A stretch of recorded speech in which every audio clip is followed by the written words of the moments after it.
สวัสดีค่ะพอดีเนื่องจากว่าในบ้านนะคะส่วนใหญ่ตอนนี้เราก็มีการใช้เครื่องไมโครเวฟนะคะซึ่งเราก็จะมาทดแทนนะคะในส่วนของหม้อนะคะหรือภาชนะในการต้มให้เดือดนะคะซึ่งเราก็สามารถที่จะปรับวัตต์นะคะประมาณ350วัตต์นะคะใช้เวลาประมาณ5นาทีก็จะหลอมเหลวนะคะกีซาลีนก้อนใสประมาณ300 กรัมนี้ได้นะคะก็ง่ายๆเอาเข้าไปนะคะแล้วเราก็ตั้งเวลานะคะแล้วนะคะหลังจากนั้นประมาณ5นาทีนะคะก็จะออกมานะคะเป็นกีซาลีนนะคะใสที่ละลายเรียบร้อยแล้วถูกไหมคะหลังจากนั้นเราก็จะเติมนะคะน้ำผึ้ง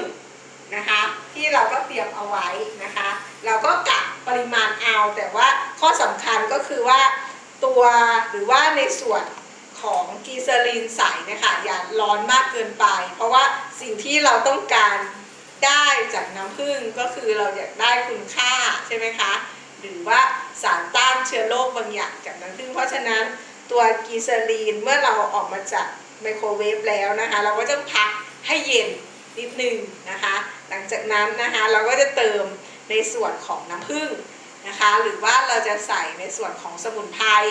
หรือว่าใส่ในส่วนของบวกขัดผิวก็เล็กๆนะคะก็แล้วแต่ว่าเราจะนำเสนอสินค้าเรารูปแบบไหนนะคะรวมถึงเราจะแต่งสีไหม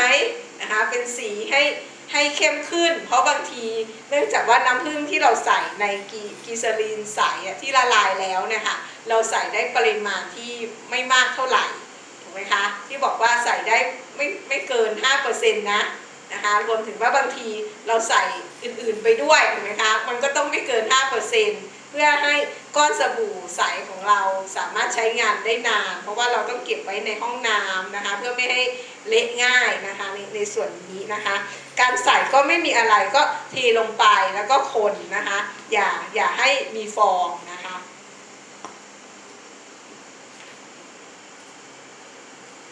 อันนี้ก็ประมาณเอานะคะถ้าในส่วนของน้ำผึ้งเข้มนะคะก็จะดีนะคะนี่ก็คือกะประมาณนะคะไม่เยอะนะคะแล้วเราก็จะใช้ในส่วนตัวนี้คนนะคะนี่ค่ะที่บอกว่าบางทีคนแล้วเนี่ยค่ะมันก็จะมีฟองเยอะมากถูกไหมคะแต่ถ้าเราไม่คนเลยนะคะน้ำผึ้งก็จะตกตะกอนอยู่ข้างล่างอย่างเงี้ยค่ะเพราะฉะนั้นบางทีเนี่ยทำเสร็จเราใส่อะไรเสร็จเรียบร้อยแบบนี้ค่ะเราก็จะต้องเอาส่วนสารละลายใส่เนี่ยเอามากรองก่อนเพราะว่าบางทีมันก็อาจจะมีเศษอะไรถูกไหมคะเพราะว่าเราสบู่ก้อนใสเนี่ยทำจากบริษัทใช่ไหมคะหรือว่าเราต้องการให้สีเข้มขึ้นนะคะทำไมสบู่บางยี่ห้อถึงเข้มนั่นก็คือเขาใส่สีถูกไหมคะเพราะว่าโดยหลักเราไม่ได้ใส่น้ำผึ้งเยอะถูกไหมคะเราใส่ได้แค่ปริมาณหนึ่งรวมถึงใส่สมุนไพรใส่อะไรแบบนี้นะคะหลังจากนั้นเราก็เทลงไปนะคะในแม่พิมพ์นะคะแต่คราวนี้เดี๋ยวเราจะได้เห็นว่าพอเทลงไปแล้วมันจะมีฟองค่อนข้างที่จะเยอะนะคะเราจะมีวิธีกำจัดฟองนี้ยังไงนะคะแม่พิมพ์นี้ก็ต้องสะอาดต้องแห้งนะคะ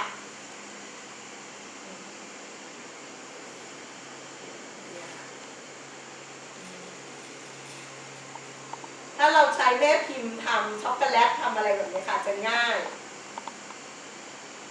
เพราะว่ามันจะแกะค่อนข้างที่จะง่ายนะ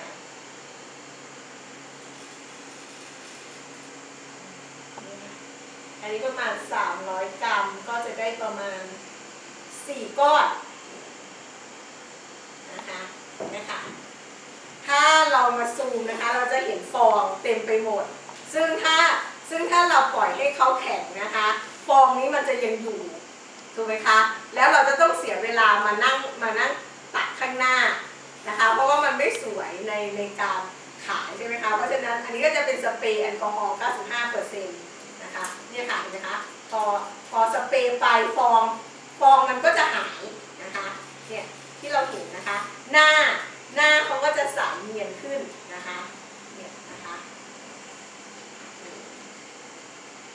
แต่สเปรย์มันไม่ค่อยออกนะคะ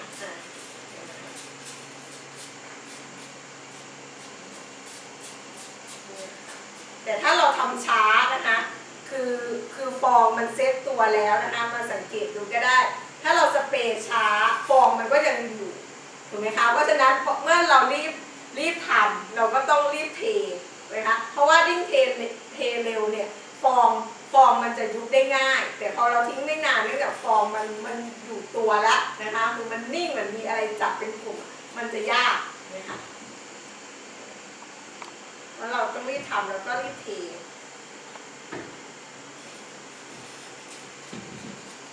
ไม่ออกเท่าไหร่เห็นไหมคะเนี่ยพอสเปรย์ถ้าสเปรย์